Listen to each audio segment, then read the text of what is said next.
everything, I'll just get right into it, but I will say that we all have African blood, as geneticists have told us, so we know that much. I also have my great-great-great-great-great-grandfather knew Sir Johnny MacDonald in Kingston, so I'll just give a little nod to the family that way, because I basically have British blood. It's my father, and Prager comes from Czechoslovakia, that's Prague, so Praga, and that's Jewish blood, so there's another tribe represented, I guess, but I don't know which tribe. And there's my gal, one of them taking pictures. I'm just going to begin because there's a fair bit of it here, and you could ask me questions later because there's even more that I have left out. First Nations, Loyalists, and Slaves. The foundations of the American Quaker relationship with First Nations were laid by William Penn. In 1681, Penn had been given large tracts of crown land in the 13 colonies by King Charles II to satisfy a debt owed to Penn's father. The two future states of Delaware and Pennsylvania came out of those redeemed IOUs. William Penn had framed his government on what is known as the Great Law, the preamble of which declares in part that no person, now or at any time hereafter, shall he or she at any time be compelled to frequent or maintain any religious worship, place, or ministry whatever, contrary to his or her mind, but shall fully and freely enjoy his or her Christian liberty in that respect, without any interruption or reflection. The land of Penn's proprietorship was inhabited by Swedish and Dutch colonists from land ceded to the British Crown, and then parceled with Penn's. More importantly, his lands included territories occupied by sovereign peoples, whose claim to them was much older than that of King Charles II of England, most notably the Lenape, the Delaware, who had been subjugated by the Five Nations during the French Indian Wars. In negotiating with the Lenape, Penn followed Five Nations friendship chain practices, and in doing so developed what also became known as Quaker covenanting chains, which he used in all his future dealings with First Nations. The first anti-slavery society activity in America was also an initiative of the Quakers, or the Religious Society of Friends, as they called themselves. In 1688, Francis Daniel Pistorius, a Swiss Mennonite turning Quaker, met at a Friends meeting house in Germantown, Pennsylvania, where 3 members of the society signed an emancipationist agreement, now known as the Germantown Quaker Petition Against Slavery, committing them to stand against those who would bring men hither, or to rob and sell them against their will. By the time of the Germantown Agreement, the Quaker faith was less than half a century old, having been created following Oliver Cromwell's Civil War by a man named George Fox. The society arose in response to the institutional religiosity of the Anglican Church and has spread from Britain to Germany and Switzerland and North America. The American Society of Friends was itself full of slave owners until an 18th century preacher named John Woolman, who lived from 1720 to 1772, spent his life convincing his co-religionists to free their own slaves and to speak out against slavery. In 1754, Woolman published some considerations on the keeping of Negroes. Later abolitionists regard the book as the foundation of Quaker activism. By 1756, only 10% of Quakers still owned slaves, but Woolman died before he succeeded in turning the society completely against the owning of humans. By 1790, however, the Society of Friends unsuccessfully, but nonetheless significantly, petitioned the American Congress to abolish slavery. Woolman built on Penn's foundation for Quaker relations with Native Americans, who he believed already had their own relationship to the Creator. Woolman spoke both Mississauga and several Haudenosaunee dialects. While the Society of Friends had begun as a schism within the Anglican Communion, Both churches shared similar views when it came to the inhumanity of slavery. Two of the earliest in this narrative, the most important Anglicans, were Sir William Johnson, 715 to 1774, and his son John, 1741 to 1830.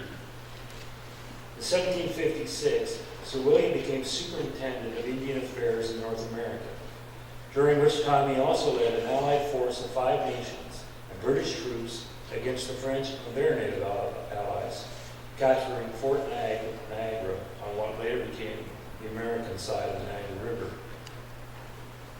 The French imperial presence in North America collapsed on the Plains of Abraham in 1759, and Sir William Johnson was left to negotiate peace with the Mississauga and the Northern Iroquoian alliance. Sir William was guided in those dealings by the Royal Proclamation of 1763, which stated that ownership of North America now belonged to King George and his heirs, which was a shot across the bow of European powers, including Spain. The Royal Proclamation also explicitly states, however, that aboriginal title to territorial lands existed and would continue to exist, and that all land would be considered as aboriginal land until ceded by treaty. The proclamation thus forbade settlers from claiming land from the tribes. It could only be bought by the Crown and then sold to settlers. The Royal Proclamation is sometimes called the Indian Magna Carta because it established due process for land treaties. On one level, of course, the proclamation remained a document designed and written by the British. Using the proclamation to guide them, Sir William Johnson, along with his Mohawk housekeeper, Molly Brant, older sister of Joseph Brant, and mother of several of William's children, not including John, together negotiated a series of treaties that neutralized the old French Aboriginal alliance, guaranteeing native rights to religious freedoms and self-governance within their own territories. In 1783, Sir John Johnson negotiated the Mississauga for lands that became part of Upper Canada in order to settle some of the thousands of Loyalists fleeing America in the wake of the Revolutionary War. Those Loyalists included the sovereign allies of the Confederacy of Tribes who had fought under Joseph Brant's captaincy. The remnant Mississauga for a time retained a portion of their lands at the mouth of the Prager River. The Haldeman Proclamation was issued on October 25, 1784, 3 days after the Americans and the Haudenosaunee signed the Treaty of Fort Stanley, ending their conflicts with each other. Relative to the Mississauga, whom Haldeman asked Sir John Johnson to buy land from them through treaty, Haldeman's actions with the Six Nations are not so clear. The proclamation reads, "Whereas His Majesty, having been pleased to direct that in consideration of the early attachment to his cause manifested by the Mohawk Indians and the loss of their settlement which they thereby sustained, that a convenient tract of land under his protection should be chosen as a safe and comfortable retreat for them and others of the Six Nations. I do hereby, in His Majesty's name, authorize and permit the said Mohawk Nation and others of such the Six Nations as wish to settle in that quarter to take possession of and settle upon the banks of the river commonly called Moose or Grand River, to the head of said river, which them and the posterity are to enjoy forever." The map that's in your program is really the focus area of what is to follow. So not only did the actual land grant to the Six Nations never extend to the head of the river, but Lieutenant Governor Simcoe and his successors regarded the territory as crown land, governed by the laws of usufructuary, i.e. the tribes were free to use the boundary of the land forever, but to them it wasn't ceded as national land for the tribes, and nor was it given in fee simple, i.e. Simcoe believed the land was not given to be sold. The Crown later bought some of the land back, though, through surrenders, and turned the tracts into settlement townships, putting some of the funds from the sale into a trust for the tribes of the newly created reserve. The legal status of the Six Nations territory has been debated ever since relative to the Royal Proclamation versus Haldimand's words. As for the Mississauga, they had sold the tract of land because their numbers had been decimated by war and disease since the mid-1700s. They held on to their lands in the Credit Valley and later negotiated the less than royal proclamation spirited Toronto Purchase, while other Ojibwe groups in the emerging province began ceding their old lands by treaty. After Sir John Johnson died in 1830, the Credit River lands were stolen by family compact speculators against the express wishes of Queen Victoria. The Royal Proclamation remains enshrined in Section 25 of the Constitution Act, a section of the Charter of Rights and Freedoms that guarantees that nothing can terminate or diminish the Aboriginal rights outlined in the proclamation, which is why the Supreme Court of Canada recently upheld Native claims to resources on their unceded lands.